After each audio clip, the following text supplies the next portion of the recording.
Bonjour à tous et bienvenue sur 13e Monde. Aujourd'hui, l'utilisation des mèmes, des gifs et des émojis pèse de plus en plus lourdement dans nos interactions communicationnelles, aussi bien sur les réseaux sociaux et les forums en ligne qu'au travers de nos messages privés. Nous nous poserons alors la question suivante, ces images numériques représentent-elles une nouvelle forme de langage? Largement utilisés durant les derniers événements politiques nationaux et internationaux leur fournissant alors un terrain de consécration sémiotique et communicationnelle, ces différentes images fonctionnent selon leur capacité à mobiliser des références partageables et aisément reproductibles. Au sein de ce reportage, nous interviewerons 4 individus afin d'observer le rôle communicationnel des mèmes, gifs et emojis. Cela nous permettra de mesurer leur portée et de les définir en tant que signes médiatiques d'une communication interactionnelle en ligne. Oui, complètement. Moi, ça m'arrive pratiquement tous les jours, J'utilise plus souvent les emojis parce que pour moi c'est plus facile à utiliser. que ce soit dans un bonjour, dans un merci ou même dans un joyeux anniversaire. Alors les emojis, oui, je les utilise assez régulièrement dans le cadre des conversations texto, amicales, familiales et un peu professionnelles aussi. Les mêmes moins souvent. Il est même, je ne sais pas exactement ce que c'est. Je les utilise hyper souvent et également j'utilise aussi beaucoup les bitmojis sur Snapchat. Les gifs, j'en reçois. Et les gifs de temps en temps avec ma mère, etc. Les autocollants sur Snapchat où immédiatement en fait on prend la photo d'une amie à nous ou quoi que ce soit, ça se transforme en autocollant et suite à ça on peut directement envoyer les photos de tous nos amis en autocollant Snapchat et c'est très marrant. Non, pas pour l'instant. Non, j'ai jamais créé, ça m'intéresse pas trop. J'utilise pas. Non, je n'ai pas créé ni même les gifs, j'en reçois. Je pense que oui. L'emoji souriant, qui s'interroge, etc., qui fait la fête, oui, je comprends ce qu'on veut me dire, oui. La façon dont j'utilise les emojis, c'est généralement pour transmettre des messages et qui sont compris par la plupart de mes destinataires. Je ne suis pas sûre de parler l'emoji, mais en tout cas, j'interprète ce que l'on veut me dire. C'est vrai que on sait que chaque emoji a une signification particulière. Par exemple, c'est vrai que si on m'envoie une fleur ou une courgette, la signification va être plutôt différente. Euh, donc oui, c'est vrai, on peut dire que nous parlons l'emoji, effectivement. Je pense, hein, parce que les emojis ça interprète un peu ce qu'on pense. Et comment on est par exemple, à chaque fin de phrase, par exemple, tu mets un emoji qui est énervé, ça reflète la personne comment elle est.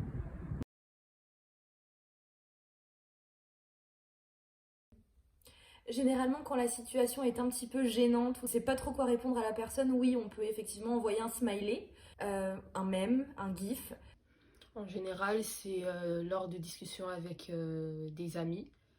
Pour leur répondre, je peux envoyer directement un seul emoji et me faire comprendre. Des gens que je connais pas forcément, avec lesquels j'ai pas forcément envie de répondre en retour ou d'être amicale sans vraiment engager un mot ou une vraie phrase. Genre juste pour finir un peu la discussion ou pour que ça aille plus rapidement. Généralement, j'écris toujours un petit truc avant de me mettre dans les poches. Pour répondre rapidement et donner mon état d'esprit, je peux effectivement envoyer un emoji. Pour les mêmes, oui. La plupart du temps, pour les mêmes, oui.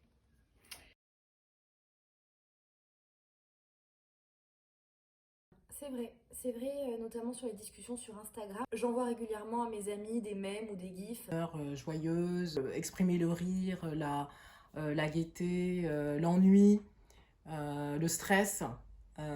Toutes ces humeurs, ces émotions-là, on peut facilement les envoyer et savoir que notre interlocuteur nous comprend. Des discussions de classe, j'ai énormément de camarades qui envoient des gifs ou des mèmes pour parler de certaines situations qui peuvent être drôles et marrantes. C'est vrai que c'est très pratique. C'est très pratique de pouvoir répondre en sélectionnant une image et l'envoyer à son interlocuteur. On peut dire que sur certaines situations et dans certains moments, ça peut aider. Ça peut dépendre. Par exemple, si je suis en colère, bah, je vais pas utiliser de mèmes ou d'emojis. Et si je suis joyeuse, bah, la plupart du temps, je vais utiliser des mèmes et des emojis lorsque je rigole, par exemple.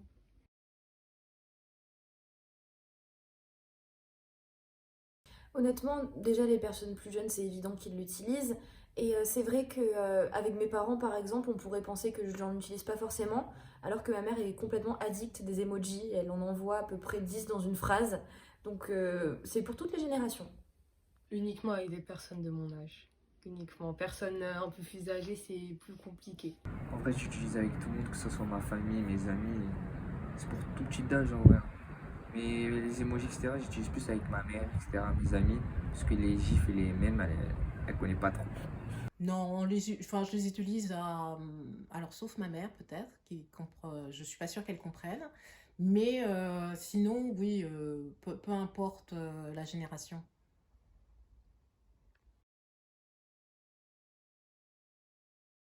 Nos sociétés traversent actuellement une transformation radicale des systèmes qui la fondent. En effet, nos modes de communication et d'échange d'informations se trouvent affectés par une révolution numérique. Cela implique alors la création d'un langage spécifique avec son propre système de signification mêlant texte, images et animation. Dynamique et éphémère, les mèmes, gifs ou emojis présentent un nouveau registre de langage né au XXIe siècle et qui comprend ses propres signes.